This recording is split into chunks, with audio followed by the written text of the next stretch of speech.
sent me a note before this saying they hoped that I talk on where to put money. So we'll get to that near the end. But first, I wanted to start with some context. I think it's really important. We touched on this in the panel this morning. But I can't tell you how often people have said things like, well, you know, interest rates today are not that high, because I remember in the 1980s when they went to, 18%. That was really something. It's like, yes, but they only doubled in that cycle. This time they've gone from, 0.25 or 0 to 5%. That's a 21-fold increase in a matter of less than 18 months. That is a completely different ballgame. And not only that, it's happened at a time when we had zero interest rates for the preceding decade. So the amount of debt that was added in the zero interest rate area, it's like training on flat ground only, and then someone puts you on a steep incline. Quite a different ballgame, right? That's the discipline of interest rates. So we have a whole generation of people that have no idea how to run on an incline because they were so used to money being free and flowing everywhere. And all of these really spurious concepts came out of the fact that money was priced at zero. So we had a world full of bubbles and nonsense and leverage and products and salesmanship with not a lot of meat on that bone. And that stuff is really starting to unravel now because of the rate discipline. So even if they start to cut rates, I would submit to you that the zero interest rate time is behind us. At least for a considerable period of time to come. So again, nominal interest rates are not that high today. You go, wow, they're around about the very long-term average. And you can see historically, they're the very high peak, which was an anomaly in the 80s, in the late 70s, 80s. There was a bunch of factors that drove inflation at that time, not the least of which was demographics. Boomers, setting up house, all that, the spending on the Vietnam War was certainly in there, drove that. The response from Paul Volcker's Fed was to escalate interest rates, as we all know. And then when we look at this, we understand that that too was an anomaly, just like the zero interest rate period we've come from was a very bizarre occurrence. So it's important to understand that even if they stay on hold at this point and don't hike rates further, real rates are quite high relative to where they were. So as inflation comes down and rates are still at 5%, if you get back to a inflation rate in the 2% range, and we're not that far from it. If you look at different statistics like trueflation and things that look under the hood, stripping out the housing component, which as we know in Canada has been boffo, crazy, again, driven by low interest rates and speculation. We take that out of the basket. Inflation has definitely made some significant down moves. But the real rates being charged now are quite high. And that matters a lot because households, again, as I mentioned, we had a decade where no one understood the value of money. People didn't develop good habits. We didn't teach the young properly. The old were not leading the young well in many cases. Everybody was borrowing. And then we had a central bank telling people, don't worry, we won't be raising rates for years. That was the all clear to pile in. And did we ever in Canada? As you can see there, the debt payments, the household debt to service ratio is now just above 16% in Canada. Historically, that is much worse than the US was at the height of their credit bubble in the last cycle in 06-07, when Canada was kind of holier than thou. When the big crash happened in the housing market and the debt markets in the US, the Canadians were looking like they were really wise and disciplined, and everybody lauded our banking system, and Mark Carney got promotions, and it was awesome. Unfortunately, we don't learn a lot from easy sailing, it seems. And we took the wrong message from that episode. We took that we were somehow special, that debt here wasn't going to ever be a problem. In fact, it's come back to haunt us now. So again, I mentioned this in the panel. People think, well, we've already hiked rates and, yes, Canada's had negative GDP quarters, 4 of the last 5. It's been on a per capita basis. We've had a very stagnant economy. Retail sales have been 4% year over year. We have 64% of Canadians say they're feeling worse off about their finances now than a year ago. We've had quite a degradation in the stability of households because of this increase in rates, but there's a lag. So it doesn't happen overnight, right? A lot of term debt, as we know, was taken out in the 2021 period when mortgage rates were less than 2%, as an example, and all types of credit were at 5,000-year lows in interest rates. So people, again, running on flat ground, thinking this is easy. And then as rates have been hiked over the last while, only variable rate mortgages have really felt that. And we know that the banks went to this craziness of letting people amortize and add to the term instead of paying the actual amount of interest that's accumulated. This is all a disaster. Did anyone hear of the subprime problem in the United States in 2006? Again, we took a page from the playbook and implemented it on a national scale. So right now there's this obsession around soft landing, saying how don't worry, it's all going to be well because, you know, they've hiked rates and it hasn't blown up yet. I mean, under the hood, again, Canada's economy is really weak. We could be in a recession already. We won't actually know because they won't verify that until months from now in retrospect. But this preponderance of people insisting we've made it through the woods and all is well, this obsession with the soft landing narrative. Again, I've been around a few rodeos. I remember this stuff. I remember it in the 2000 cycle. I remember it in the 07 cycle when everyone said, you know, no, nothing bad's going to happen. Well, we know exactly how that turned out. So again, about 70% of Canadian mortgages will reset at higher rates over the next 3 years.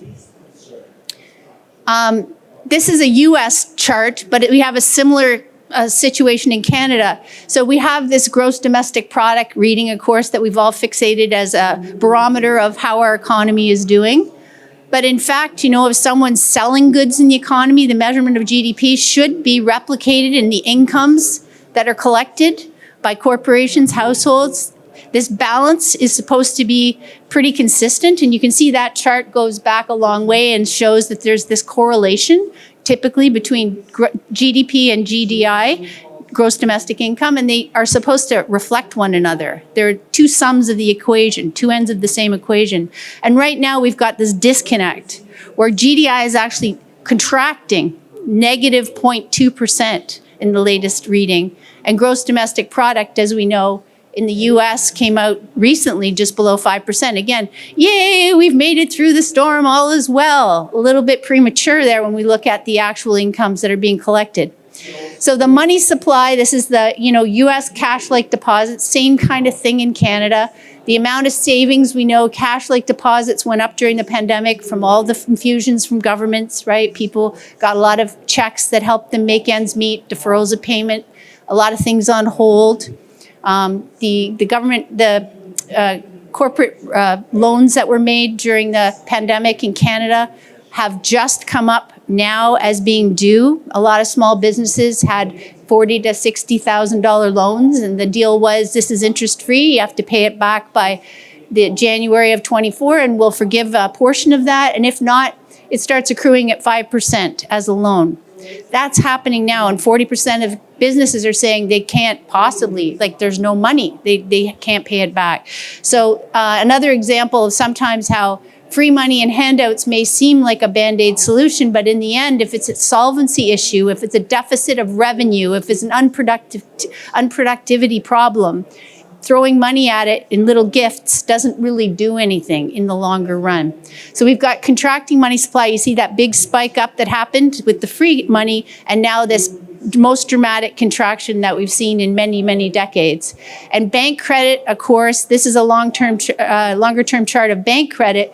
Again, this is US stats since 1948, but a similar thing in Canada, where the banks have pulled back. Why? Because their deposits have gone out, so they don't have as much funding in keeping with their ratios to loan. That's one of the things. The second thing is that they're able to get close to 5% on an overnight deposit with this central bank without taking any risk. The third thing is they're bumping up their loan provisions like galloping away because of the fact that people are defaulting at a record and rising pace in Canada. So there's bad loans. This is contracting their interest in making loans, and that means that any savings that are on deposit are not making their way through the economy. And that contraction, to the extent that's happened now, has only happened twice before since World War II, and both of them were just coming into the two worst recessions. So leading economic indicators, again, this is a 6-month growth rate. It gives us a sort of a heads up. We are now seeing the third. It's about negative 7.9% in the latest reading. Anytime that's been below negative 4.5 has been a precursor or a signal of recession. And we've got that right now for 20 months running. So yield curve inversions are another key indicator, and they tend to lead things like employment. So here's another signal that people mistake. They say, well, the unemployment rate hasn't gone up that much. In the United States, that's true. In Canada, actually, we had a low in the unemployment rate back in June of 2022, and it has increased since then. Now, the Bank of Canada and the government's own projections are that we're going to see at least a percentage increase in the unemployment rate in Canada over the next year. That would be entirely modest if we are in a recession, but their base case is not even calling for a recession, and they still see this increasing rate of joblessness. So the re-steepening of the yield curve, again, we had this, I won't get into all the mechanics of the spread, but negative spreads pretend this unhappy or unhealthy economy where people are making more money keeping their money in short-term deposits than they are in longer-term investments, and there's this disincentive to make longer-term investments, which slows the economy. So when you start to see that now starting to go positive, which is very tiny at the end of the chart, the far right, but when you see that, that is usually the signal for unemployment to start spiking. It doesn't happen. It's very typical to go into recessions with employment at record levels, very high levels, and consumer spending at very high levels. So the fact that we've seen that in the United States lately does not mean that it's an all clear sign. And indeed, as I say, in Canada, we've already had negative retail sales, retrenching consumers, and increasing unemployment. And we're going to see more of that, I'm afraid. There again is a chart just showing the last several recessions. You can see 0 being the start of the recession, and it's typical to see a 2 to 3% increase in the rate of unemployment as the recession happens, not in advance.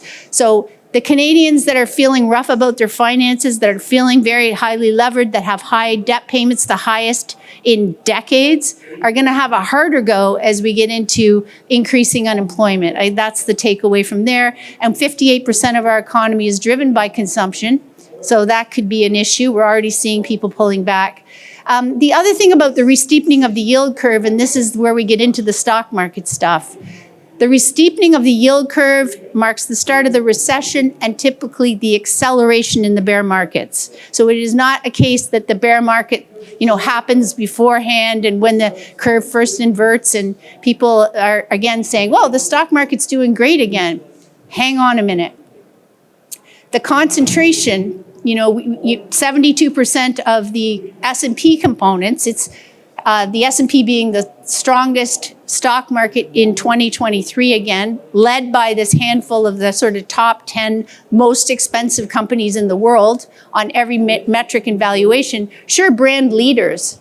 But if you look back 20 years ago, most of those brand leaders weren't even a thing. And 20 years from now, it's a question of how many of them will even be on the radar. That's just the nature. And when you get into these new economy mantras and stories, people talk a lot about the story, and it really grabs the public consciousness and drives a very bullish sentiment, just like the Nifty 50 and the dot-com bubble. And you've now seen the whole metrics in the last year or so being, well, actually longer than that, but very focused on this handful of stocks. So again, during the bust phase, it's typical for those most loved, can't go wrong stocks to lose at least half their value, sometimes up to 80% of their value. So again, this is the cyclically adjusted valuation metric for the S&P 500, just showing it was higher in 2000 in terms of valuation, and it was higher at the start of what I think was the start of the bear market in October of 2022 when the NASDAQ last peaked out.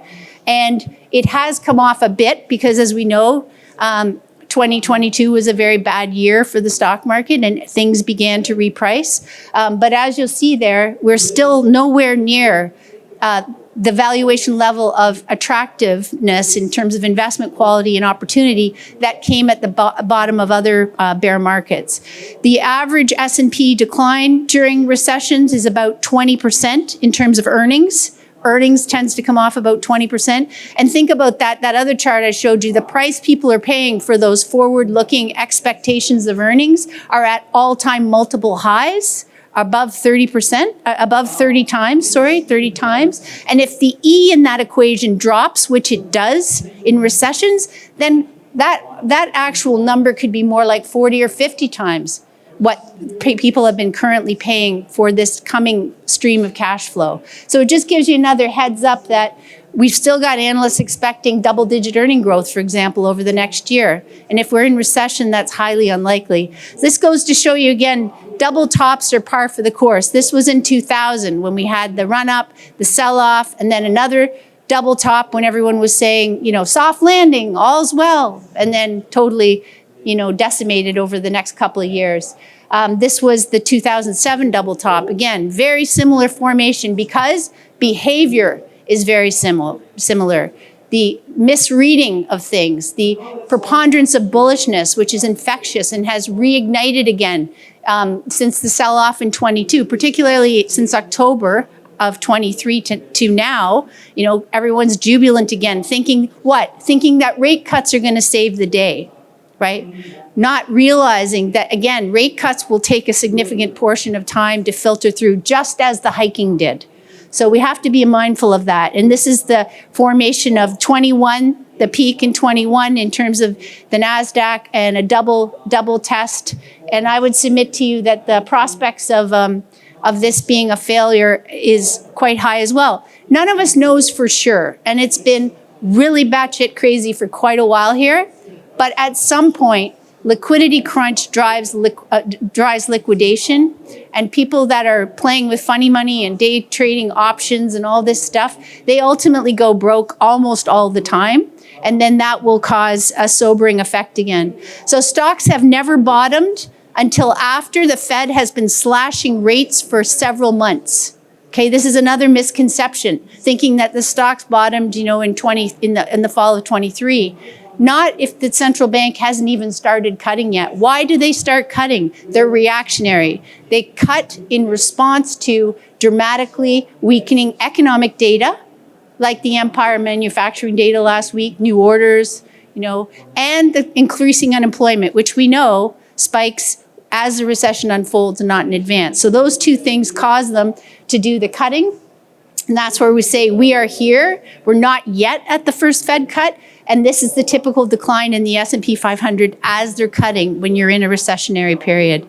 So the TSX downside, as we know, again, I've mentioned this in the panel, we've had terrible productivity. We've done terribly dumb things with our money. Free money, we could have used low rates to get out of debt and to build all sorts of strength in business and innovation. And we just didn't do that in Canada. So what we did was put it into a lot of unproductive consumption and bigger houses, and that's going to cost us. So that's why I think our stock market has really stumbled. There's been a focus on financialization in banks and not on the things that actually make things, not manufacturing, not even the commodity inputs. As we know, the venture exchange has actually been starved for capital during this whole episode. The the Canadian Venture Exchange, I was speaking at these shows in 07, 08 when everyone was manic about opportunities in that space and paying too much and too optimistic.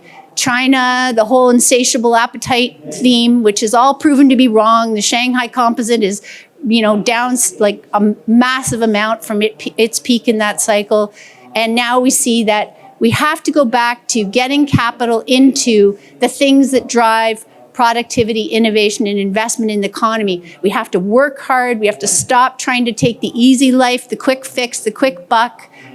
We have to go back to the knitting of building businesses and resources and efficiencies and managing things well, stop predation against the young and taking advantage of international students and all this crazy stuff. That is not how you invest in an economy and build wealth over time. I'm hoping this crisis that's here for us now will be a turning point, because typically we only do it when there's a crisis, and I'm hoping we're going to learn something from this. So the oil and gas sector has really held up the TSX. We had a rebound in the banks again recently, but that sector peaked in the spring of 22 and is still off significantly Typically, banks and financials in this environment would lose about 50% of their value, 40 to 50%. They're so far only off about 15% from the peak. So I think we've got further downside. 30% of the TSX is in financials, right? Again, we need to get that shifted so that we don't have the financialization of the economy gobbling up everyone's dollars,